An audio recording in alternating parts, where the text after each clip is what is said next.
Hi guys, my name is Nitish and you are welcome to my YouTube channel. In this video, we are going to learn how not to learn data science. So let's start the video.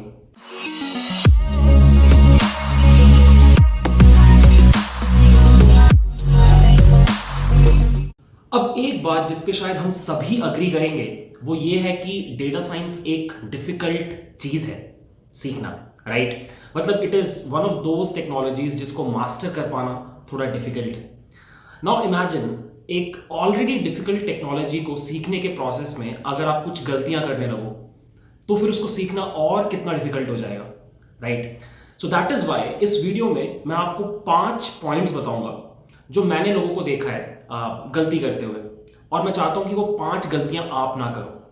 ठीक है, so let's start with point 1. So point number 1 है maths, या फिर आप बोल सकते हो the wrong approach to learn maths. So maths के बारे में मुझे कोई इंट्रोडक्शन देने की जरूरत नहीं है. अगर डेटा साइंस डिफिकल्ट है तो उसके पीछे जो सबसे बड़ा कल्प्रेट है वो मैथ्स है.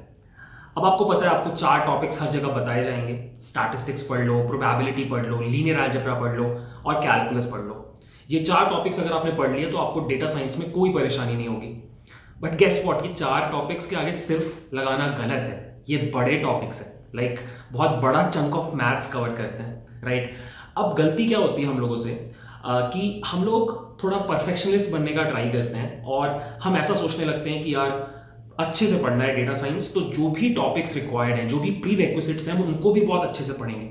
मैं आपको अपनी स्टोरी बताता हूँ. जब मैंने सीखना स्टार्ट किया डेटा साइंस तो मैंने भी ये सारे ब्लॉग्स पढ़े, कोरा पे आंसर्स पढ़े, और हर जगह मुझे ये दिखाई दिया कि बॉस अगर मैथ्स नहीं आता तो डेटा साइंस में आपका कोई सीन नहीं है.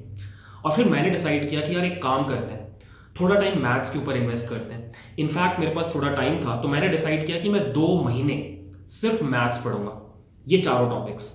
मैंने स्टार्ट किया गिलबर्ट स्ट्रैंग के लेक्चर सीरीज के साथ लीनियर अलजेब्रा पढ़ना, एक एक वीडियो 1-1 घंटे का. और पता नहीं उसको पढ़ने के प्रोसेस में कितनी बार मैं सो जाता था, बट मैंने फाइट किया. मैंने 2 महीने लगातार मैथ्स पढ़ा, कितनी ई बुक्स पढ़ ली, कितनी अच्छी बुक्स पढ़ ली, कितने वीडियोस देख डाले. एंड गेस व्हाट, 2 महीनों के बाद क्या हुआ? 2 महीनों के बाद मेरे को ये तक याद नहीं था कि मैंने फर्स्ट डे क्या पढ़ा था. इन शॉर्ट, कोई प्रोग्रेस नहीं हुआ. क्यों? मैं आपको बताता हूँ रीजन क्या है. डेटा साइंस में जो मैथ्स की रिक्वायरमेंट है वो आप तभी सीख पाओगे जब आप उसको डेटा साइंस के साथ पढ़ोगे. मतलब अगर आप मैथ्स को विदाउट कॉन्टेक्स्ट पढ़ने जाओगे तो फिर कुछ समझ में नहीं आएगा. अगर आप उसको कॉन्टेक्स्ट के साथ पढ़ोगे कि इस मैथ्स को हमें क्यों पढ़ना है, तब आप उसको रिटेन कर पाओगे अपने दिमाग में. That is how our mind works. Maths इसीलिए हमें ड्राई लगता है क्योंकि हमें बहुत ड्राई तरीके से पढ़ाया जाता है, रीजंस नहीं दिए जाते कि क्यों पढ़ रहे हैं. तो अगर आप सेम गलती वहां भी करोगे डेटा साइंस सीखते टाइम तो आप मैथ्स कभी नहीं सीख पाओगे. तो मेरा हमेशा आइडिया ये रहा उसके बाद, वो गलती करने के बाद, कि बॉस पहले मैं मशीन लर्निंग पढ़ूंगा, मैं डेटा साइंस पढ़ूंगा. अब लेट्स से मैं एक एल्गोरिदम पढ़ रहा हूं और उस एल्गोरिदम को पढ़ने के प्रोसेस में एक मैथमेटिकल कॉन्सेप्ट आ गया जो मुझे नहीं आता. तो अब मैं वापस जाऊंगा मैथ्स की तरफ और वो टॉपिक पढ़ूंगा. अब हो सकता है उस मैथ्स के टॉपिक के लिए एक दूसरे टॉपिक को पढ़ना जरूरी है, तो अब मैं वो दूसरा टॉपिक भी पढ़ूंगा. इसका मतलब ये है कि जब जिस मैथमेटिकल कॉन्सेप्ट की जरूरत है तब मैं जाकर के उस टॉपिक को पढ़ूंगा, रादर देन पहले मैथ्स पूरा पढ़ के फिर डेटा साइंस में आने का. ठीक है, सो आई होप आपको ये पूरा पॉइंट समझ में आ रहा है. अब ये पॉइंट में अगर आपने गलती कर दी तो आप मेरी तरह क्रूशियल मंथ्स लूज कर सकते हो. इसमें आप डेज लूज नहीं करोगे, आप मंथ के मंथ लूज करोगे, जो कि बहुत ही खराब हो सकता है आपके डेटा साइंस की जर्नी के लिए. ठीक है, सो आई होप आपको फर्स्ट पॉइंट क्लियर है. Point number 2, the spiral learning method. अब आप इसको प्लीज गूगल मत करना क्योंकि ये टर्म मैंने कॉइन किया है, आपको कुछ नहीं मिलेगा. लेट मी एक्सप्लेन इसका क्या मतलब है. सो कभी भी अगर आप किसी चीज को सीखने जाते हो ना, तो उसको सीखने के 2 तरीके हैं. पहला तरीका बहुत ही स्ट्रेट फॉरवर्ड तरीका है, जहां पर अगर आपको कोई चीज सीखनी है तो आप क्या करते हो कि आप एक करिकुलम फॉलो करते हो और एक एक करके सारे टॉपिक्स कवर करते चले जाते हो. अब इस अप्रोच में अगर एक कोई पर्टिकुलर टॉपिक है, लेट्स से आप कोई एल्गोरिदम पढ़ रहे हो और वो आपको बहुत डिफिकल्ट लग रहा है, तो आप क्या करोगे? आप रुक जाओगे, आप उस टॉपिक के ऊपर और ज्यादा टाइम एफर्ट स्पेंड करोगे, और जब आप उसको सीख जाओगे तभी आगे बढ़ोगे नेक्स्ट टॉपिक के ऊपर. अब अगर आप ये अप्रोच यूज कर रहे हो डेटा साइंस सीखने में तो मुझे लगता है आप बहुत परेशान होगे. ठीक है, क्यों? क्योंकि डेटा साइंस में आपको बहुत सारे ऐसे टॉपिक्स मिलेंगे जो आपको परेशान करेंगे, आपको समझने में मुश्किल होगी। सो क्या करना चाहिए? एक दूसरा तरीका है। दूसरे तरीके में मेरे हिसाब से आपको ये अप्रोच स्टार्ट करना चाहिए कि आप बहुत तेजी से एक बार पूरे के पूरे टॉपिक्स को कंप्लीट कर लो, बहुत तेजी से, राइट? अब बहुत बार ऐसा होगा कि आपको कुछ चीजें समझ में नहीं आएंगी, कोई बात नहीं, आपको जितना समझ में आ रहा है उतना पढ़ के आगे निकल जाओ, ठीक है? आपका फोकस स्पीड के ऊपर होना चाहिए। द फोकस शुड बी कि जल्दी से जल्दी मुझे सारा सिलेबस कंप्लीट करके एक बार एंड पॉइंट पे पहुंचना है। अब जैसे ही आप एंड पॉइंट पे पहुंच गए, अब आप क्या करोगे? अब आप फिर से शुरू से स्टार्ट करो। इस बार स्पीड थोड़ा स्लो करो और हर टॉपिक पे थोड़ा ज्यादा एफर्ट मारो। द एंड गोल इज कि आप पिछले बार से थोड़ा ज्यादा सीखना चाहते हो, ठीक है? और फिर से एक बार पूरा ये गोल कंप्लीट कर दो। फिर थर्ड टाइम पे क्या करो? फिर से स्टार्ट करो। इस बार थोड़ा और स्लोली, थोड़ा और डीप जाओ और इसी तरह से आप पूरे टाइम सर्कल्स में मूव करते जाओ, ठीक है? आप सर्कल्स में क्यों मूव कर रहे हो? बिकॉज आप सेम टॉपिक्स को बार बार पढ़ रहे हो। बट गेस व्हाट, हर बार आप एक चीज रियलाइज करोगे कि जितना आपको इस बार समझ में आ रहा है उससे कम आपको पिछली बार समझ में आया था। मतलब आपका प्रोग्रेस होगा। It is like moving in a spiral. Spiral में क्या होता है? आप एक्स एक्सिस पे सेम ही जगह पे भाग रहे होते हो, बट आपका वाई एक्सिस पे आप ऊपर जा रहे होते हो, राइट? सेम वही चीज यहां पर हो रही है कि जो टॉपिक्स आप पढ़ रहे हो वो सेम है, बट जो आपका नॉलेज है ना वो वाई डायरेक्शन में मूव कर रहा है, वो ऊपर जा रहा है, ठीक है? अब यही तरीका आपको डेटा साइंस में यूज करना चाहिए। सो डेटा साइंस में आपको ईगो लेस अप्रोच रखना है। बहुत लोग ऐसे ईगो ले लेते हैं, यार मुझे टॉपिक कैसे समझ में नहीं आएगा। बिल्कुल समझ में आएगा, और लग जाते हैं उसी टॉपिक के ऊपर, एक हफ्ता लगा दिया। वैसा नहीं करना है आपको। एकदम ईगो छोड़ दो और फिर टॉपिक्स को अप्रोच करो। नहीं समझ में आ रहा, कोई बात नहीं, अगले टॉपिक पे मूव करो, ठीक है? वो भी नहीं समझ में आ रहा, थोड़ा सा पढ़ के अगले टॉपिक पे मूव करो, फिर वापस आओ और फिर उस चीज को फिर से रिपीट करो, ठीक है?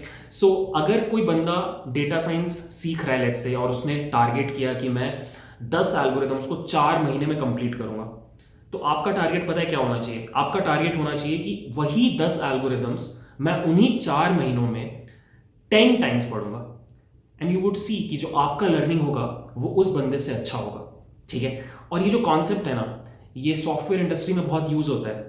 इसको अजाइल अप्रोच बोलते हैं। सो अगर आपको 1 साल मिला है एक सॉफ्टवेयर बनाने के लिए, तो फिर से 2 अप्रोच है कि आप 1 साल पूरा टाइम ले करके उस सॉफ्टवेयर को एक बार बनाओ। दूसरा अप्रोच क्या है कि एकदम जल्दी से 1 महीने में सॉफ्टवेयर को लॉन्च कर दिया बेसिक फीचर्स के साथ, जिसको MVP बोला जाता है, ठीक है? Minimum viable product. ऑब्वियसली आपको गालियां पड़ेंगी, बट उस गालियों को फीडबैक की तरह लो और फिर अगला इटरेशन जल्दी से लॉन्च करो उन फीडबैक्स को सॉल्व करके। फिर थर्ड, फिर फोर्थ, फिर फिफ्थ, उसी 1 साल में उसी सेम प्रोडक्ट को आप 10 बार लॉन्च करो और आपका प्रोडक्ट रिफाइन हो जाएगा। यही अप्रोच अगर आप डेटा साइंस में रखोगे, MVP वाला अप्रोच, तो आप स्पाइरल्स में मूव करोगे और आप ज्यादा सीख पाओगे। Point number 3, projects.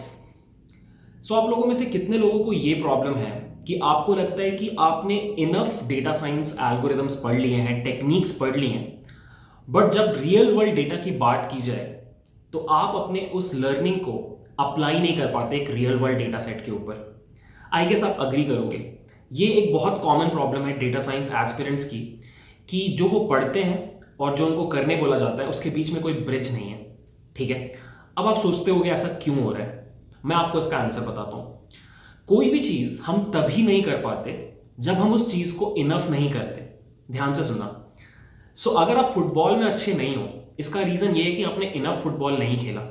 अगर आप गिटार प्ले नहीं कर पाते, इसका रीजन ये है कि आपने इनफ टाइम्स गिटार प्ले नहीं किया। और अगर आप अपने थ्योरेटिकल लर्निंग्स को प्रैक्टिकली इंप्लीमेंट नहीं कर पा रहे, तो इसका सिंपल मतलब है आपने ये चीज इनफ टाइम्स नहीं की। इन शॉर्ट, आपने प्रोजेक्ट्स नहीं किए। अगर आपने अपने डेटा साइंस जर्नी को इस तरीके से प्लान कर रखा है कि पहले मैं पूरा पढ़ लूंगा और फिर लास्ट में कुछ प्रोजेक्ट्स बना लूंगा, तो वो एकदम गलत अप्रोच है। आइडियली आपको क्या करना चाहिए कि जैसे आप कुछ भी नया सीखो, तुरंत आपको एक रियल वर्ल्ड डेटा सेट के ऊपर उस चीज को अप्लाई करके एक प्रोजेक्ट बनाना चाहिए। अगर आपने ये कर लिया तो आपका जो लर्निंग एक्सपीरियंस होगा ना, वो 10 टाइम्स इनहैंस हो सकता है। आप ऐसी ऐसी चीजें सीख पाओगे जो पहले हिडन थी, वो आपको दिखेंगी भी नहीं बुक पढ़ते हुए, बट एक रियल वर्ल्ड डेटा सेट पे काम करते जैसे आप करोगे काम, आपको सडनली से you will see hidden things, hidden patterns, ठीक है, और वो आपकी लर्निंग को बहुत एनहांस करेगा। सो इन शॉर्ट मेरा बस ये सजेशन है कि वेट मत करो एंड तक का प्रोजेक्ट्स करने के लिए, साथ साथ प्रोजेक्ट्स करते चले जाओ। अब इसका भी एक डाउनसाइड है। डाउनसाइड क्या है कि अगर आप बहुत ज्यादा प्रोजेक्ट्स कर रहे हो, वो भी गड़बड़ है। क्यों गड़बड़ है? अगर आप बहुत ज्यादा प्रोजेक्ट्स कर रहे हो, इट मींस कि वो प्रोजेक्ट्स इजी हैं, राइट?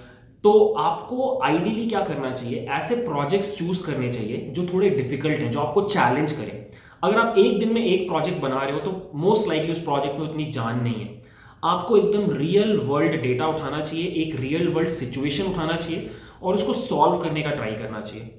और इस तरह की प्रॉब्लम्स में आपको टाइम लगेगा, और जितनी डिफिकल्ट प्रॉब्लम्स आप करोगे ना, उतना आपका जो लर्निंग है वो रिफाइन होता है। सो प्रोजेक्ट्स के बारे में मैं बस इतना बोलूंगा कि सीखते टाइम प्रोजेक्ट्स करो, और साथ ही साथ ऐसे प्रोजेक्ट्स करो जो मीनिंगफुल हो, जो सच में मैटर करें, ठीक है?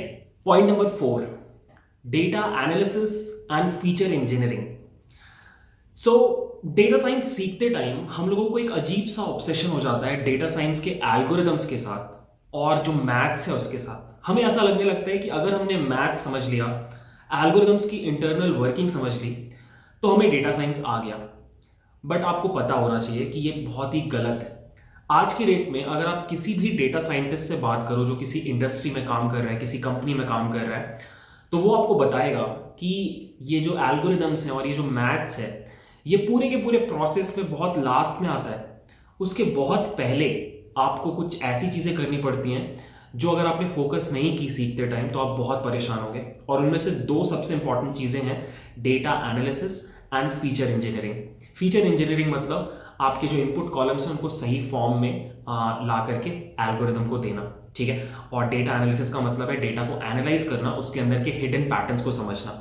सो अब मशीन लर्निंग में अगर आपने सही कॉलम्स इनपुट में नहीं दिए तो एनीवेज आपका एल्गोरिदम कुछ भी नहीं कर सकता, भले ही कितना भी अच्छा एल्गोरिदम हो। मशीन लर्निंग में there is a saying, garbage in garbage out. अगर आप कचरा डेटा अंदर डालोगे, आपको कचरा आउटपुट ही बाहर मिलेगा। तो it is a very very important skill of a data scientist कि उसको फीचर इंजीनियरिंग अच्छे से आना चाहिए। एंड नॉट ओनली दैट, उसको डेटा एनालिसिस भी आना चाहिए, क्योंकि अगर आपको डेटा एनालिसिस ही नहीं आता, इट मीन्स आप किसी भी रियल वर्ल्ड डेटा के ऊपर एनालिसिस नहीं कर सकते, समझ नहीं सकते उस डेटा के अंदर क्या है। तो फिर आप कैसे डिसाइड करोगे कि मॉडल ए अप्लाई करना चाहिए या मॉडल बी, एल्गोरिदम ए अप्लाई करना चाहिए या एल्गोरिदम बी, ठीक है? तो दैट इज वाई अगर आप अभी डेटा साइंस सीख रहे हो तो it would be my request कि please don't underestimate EDA, exploratory data analysis and feature engineering. Point number 5, documenting your learnings. क्या मतलब है इसका? मैं आपको अपने बारे में बताता हूं। मैंने 5 साल पहले इस फील्ड में एंटर किया था, और अगर आप इस पॉइंट पे मुझसे पूछो कि टेल मी आपने 2017 में क्या प्रोजेक्ट्स बनाए थे या 2017 में आपने क्या सीखा था, मुझे याद नहीं है। मुझे कुछ भी याद नहीं है। मुझे बस पिछले 2 सालों का याद है, या शायद पिछले 1 साल का याद है। होता क्या है कि आप एक बहुत लंबे पीरियड में चीज़ें भूलते हो। ये सभी ह्यूमन बींग्स के साथ होता है, बट ये अच्छी बात नहीं है। होना क्या चाहिए कि अगर आपने कोई चीज़ पढ़ी है, कोई प्रोजेक्ट्स आपने बनाए हैं, तो आपको वो रिटेन करना चाहिए, आपके दिमाग में वो इंफॉर्मेशन होना चाहिए। और वही करने का एक टेक्निक होता है कि आप अपनी लर्निंग्स को डॉक्यूमेंट करने लग जाओ। डॉक्यूमेंट करने का मतलब क्या होता है कि आपने कुछ भी सीखा या कुछ भी बनाया, तो आप उसको कहीं पे स्टोर करो। It could be in a form of a GitHub repository, जहां पे आपने रीडमी फाइल में बहुत अच्छे से डिस्क्राइब किया कि अच्छा बॉस, मैंने ये सीखा था और मैंने इस प्रोजेक्ट में ये चीज़ें अप्लाई की। या फिर आप एक ब्लॉग पोस्ट लिख सकते हो medium.com पे, या फिर हु नोस एक यूट्यूब वीडियो बना के डाल सकते हो। बट द आइडिया इज कि आप एटलीस्ट अपने जो भी आपने सीखा है उसको डॉक्यूमेंट करो। डॉक्यूमेंट करने से 2 फायदे होंगे। पहला, आपके पास वो मटेरियल हमेशा अवेलेबल रहेगा। 2 साल बाद भी अगर मैं चाहूं तो जाकर के अपने गिटहब प्रोफाइल में चेक कर सकता हूं कि 2 साल पहले मैंने क्या प्रोजेक्ट किया था, या फिर वो वीडियो देख के मैं समझ सकता हूं कि मैं उस टाइम कैसे सोचता था। दूसरा फायदा ये होता है कि जब आप इस तरीके से चीजों को डॉक्यूमेंट करते हो ना, तो आपका दिमाग रिविजन मोड में चला जाता है और चीजों को समराइज करने लगता है। तो नॉट ओनली आप उस डॉक्यूमेंटेशन को एक वेबसाइट के ऊपर डाल रहे हो, आप उस डॉक्यूमेंटेशन को अपने दिमाग में भी रख पाते हो। शायद आपने सुना भी होगा, लोग इसीलिए बोलते हैं कि पढ़ाने से आप और ज़्यादा सीखते हो या फिर ज्ञान बांटने से बढ़ता है। इसका एक ही मतलब है कि आपका दिमाग जब रिविजन मोड में जाता है तो जो कोर कॉन्सेप्ट्स हैं, जो इंपॉर्टेंट पॉइंट्स उनको रिटेन कर लेता है। तो एटलीस्ट एक बार रिविजन करो, उसको कहीं पे डॉक्यूमेंट करो। And that is why you would see कि आज के डेट में आप medium.com पे जाओ और आपको हजारों आर्टिकल्स मिलेंगे डेटा साइंस और मशीन लर्निंग के ऊपर, या फिर बहुत सारे यूट्यूब चैनल्स मिलेंगे। कौन है ये लोग? ये लोग बेसिकली आपके तरह के लोग हैं जो किसी जॉब में काम कर रहे हैं, बट उन्होंने ये चीज़ नोटिस किया कि जितना मैं डॉक्यूमेंट कर रहा हूँ उतना ज़्यादा मैं रिटेन कर रहा हूँ, और जितना ज़्यादा मैं रिटेन कर रहा हूँ उतना मेरा नॉलेज बढ़ रहा है। सो ये छोटा सा साइकोलॉजिकल हैक है, अगर आप ये करने लग जाओ, मेरा मानना है कि आप जो भी आप सीखोगे उसको बहुत बढ़िया तरीके से यूज़ कर पाओगे। ठीक है, सो ये मेरे 5 पॉइंट्स हैं। यही 5 गलतियां मुझे लगता है कि लोग करते हैं वाइल लर्निंग डेटा साइंस, और ये 5 गलतियां मैंने आपके सामने रख दी। अब आपका काम है कि जब आप अगली बार पढ़ने बैठो, प्लीज मेक श्योर ये 5 गलतियां आप ना करो। ठीक है, प्लीज कमेंट में बताना आपको ये वीडियो कैसा लगा, और अगर अच्छा लगा तो please like this video and share it, and please subscribe my channel. That's it from my side. Thanks for watching, bye.